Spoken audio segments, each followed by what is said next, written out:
Hello to each and everyone. I hope you all are doing fine. Let's start our video without any further delays. These are the people who contributed their work in this video. So here we have our learning objectives.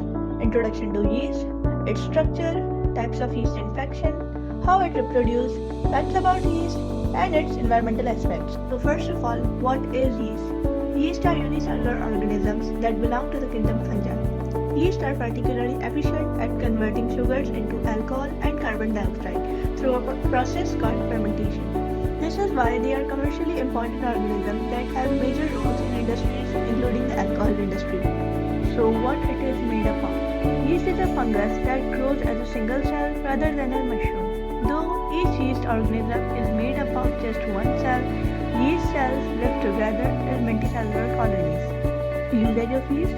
Yeast have two main uses in food production, baking and making alcohol beverages. They have been used in this way since ancient times. There is evidence that ancient Egyptians used yeast in bread making, and we have been making fermented drinks like beer and wine for millennia. Here are some pictures showing the usage and forms of yeast. Let's talk about the structure of yeast. Yeast is a unicellular organism. Its whole body is made up of a single cell, and the shape of the cell is mostly oval. Each cell is bounded by a cell wall made up of chitin. The cytoplasm can be differentiated into ectoplasm and endoplasm. A vacuolated nucleus is present, which is surrounded by the endoplasm. Yeast is a microscopic fungi which gets its food from dead organic material such as bread. Its unicellular and oval-shaped nucleus is situated at one end of vacuole.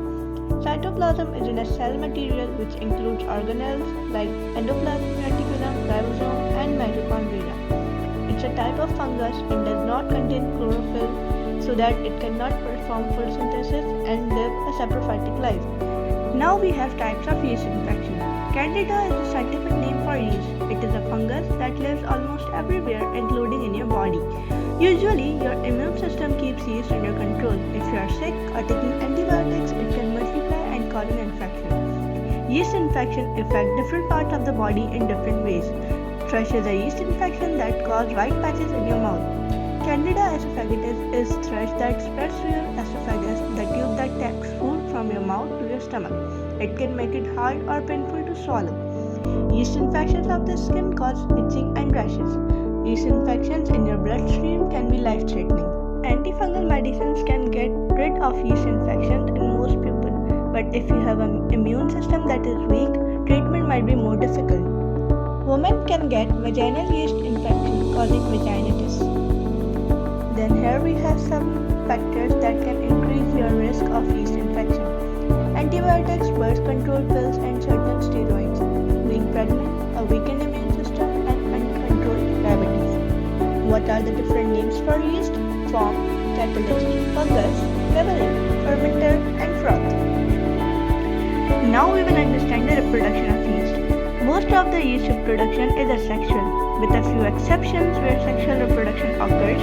Yeast reproduce by fission or budding, formation of a smaller cell from a larger one, where the daughter cells form as an outgrowth from a mother cell, eventually finishing off a single cell of the number of bird scars left behind. With budding event can be used to estimate the number of replication cycles a particular yeast has undergone. Sometimes, whole yeast cell may fuse on of these cells, containing two nuclei, then may function as an anchus with syngamy, followed immediately by meiosis. The resultant anchospores function directly as new yeast cells. Now, here we have two diagrams showing both sexual and asexual reproduction. Here we have some facts about yeast. Visible colonies of yeast are composed of at least 1 million cells. Candida yeast can induce infection in mouth and gastrointestinal tract of humans. The species of yeast used in food is called Saccharomyces cerevisiae. Yeast plays an important role in the manufacture of bread and beer. Single cell of yeast has 3 to 5 microns in diameter. Yeast reproduce mainly by asymmetric division process or budding. Yeast contains irresponsible mitochondria responsible for the manufacture of energy. Yeast cell has an average lifespan of few days. There are 500 species and 2 types of yeast: brewer yeast, baker yeast. Yeast is single-celled organism that belong to the kingdom fungi. So finally, the last but not the least topic of this video, environmental and economical aspects of yeast. Yeast production industry, that is distillery, brewing, baking industry, has been growing globally over the last few years, generating a large amount of subproducts rich in organic matter that could be used as soil improvers or organic fertilizers. Biodiesel production. Yeast biodiesel is more environmentally sustainable than microalgae biodiesel. Yeast is depended on extensively for creating ethanol, the most common biofuel around the world. Yeast can directly ferment simple sugars into ethanol. Lastly, economic importance of yeast. Brewing. Yeast fermentation produces many types of beverages that